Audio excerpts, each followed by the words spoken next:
السلام عليكم شيرات، كي راكم لاباس؟ ان شاء الله يا رب تكونوا في صحه وعافيه.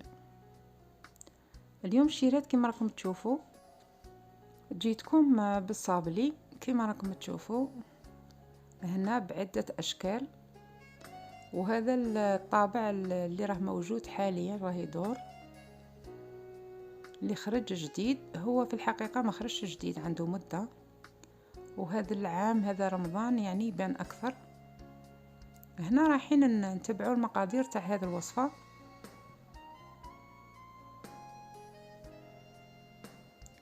هنا كما راكم تشوفوا عندي 250 غرام زبده، كاس قل صباع زيت، كاس قل صباع سكر سكر كلاصي، ومايزينا كاس راني دايره بصح ما نديروش كامل، كاس قل ربع، وحبه بيض وزوج صفار بيض، وطبعا خميره ولافاني مانيش مصورتها، لافاني ثاني معاهم. هنا نبدا نخلط الزبده ونبدا نضيف الزيت بالتدريج. هنا بشويه بشويه نخلط وندير الزيت حتى يبدا هذاك الخليط يبيض، يعني نتحصل على كريمه، كي شغل كريمه. لازم تندمج هذيك الزبده مع الزيت. هنا كاس قل صباع، يعني كاس ماشي معمر زيت.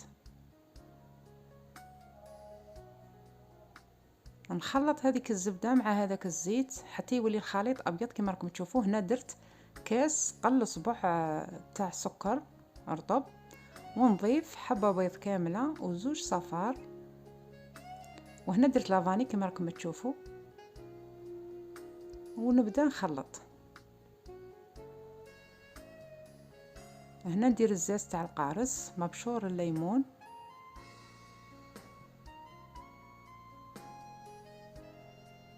ونخلط مليح مليح. هنا راني درت المايزينا، نبدا ندير بشويه. هنا شوفوا هذاك الكاس كما شفتوه معمر، مانيش راح نديرو كامل، هاني خليت هذا الباقي، هذا نخليه، يعني درت كاس ماشي معمر.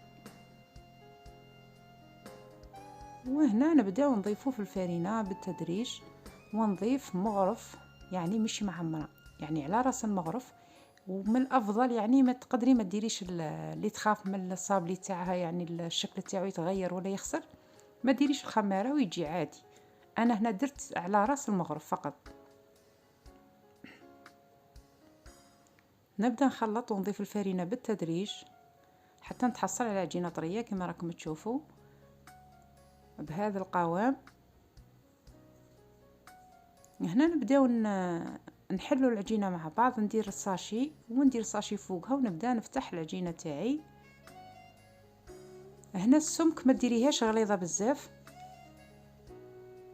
وما ديريهاش رقيقه بزاف.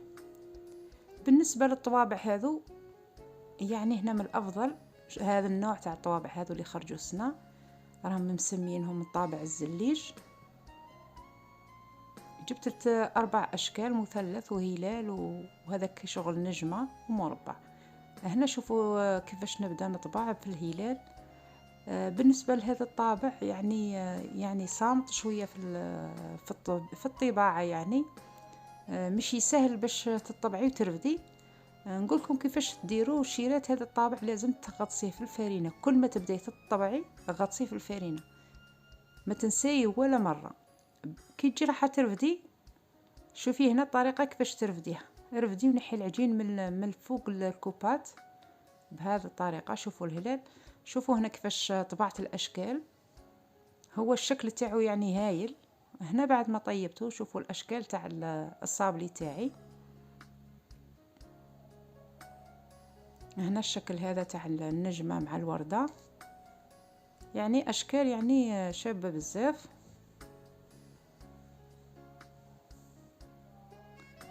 وهنا بعد ما طاب لي الصابلي نروحوا نلصقوه بالمعجون. هنا حاولت ندير كامل الاشكال يعني من الجهتين. هنا نجيب معجون المشمش، معجون المشماش. وهنا بالنسبه للحواف يعني لك الاختيار، تقدري ديري كاوكاو مرحي، تقدري ديري نوات كوكو، تقدري يعني قفريط مرحي، يبقى الاختيار ليك نتيا. هنا درت المعجون ودرت في الحواف الكاوكاو مرحي. شوفوا هنا كيفاش خرج. هنا نزيد نجرب واحدة معاكم. ندير كمية من المعجون، يعني الصابلي العادي بهذه الطريقة، وفي الحواف ندير الكاوكاو مرحي.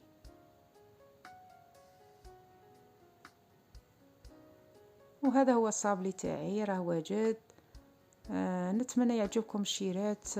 نقولكم شهية طيبة وصحة فطوركم، وإلى اللقاء في وصفة قادمة إن شاء الله. سلام.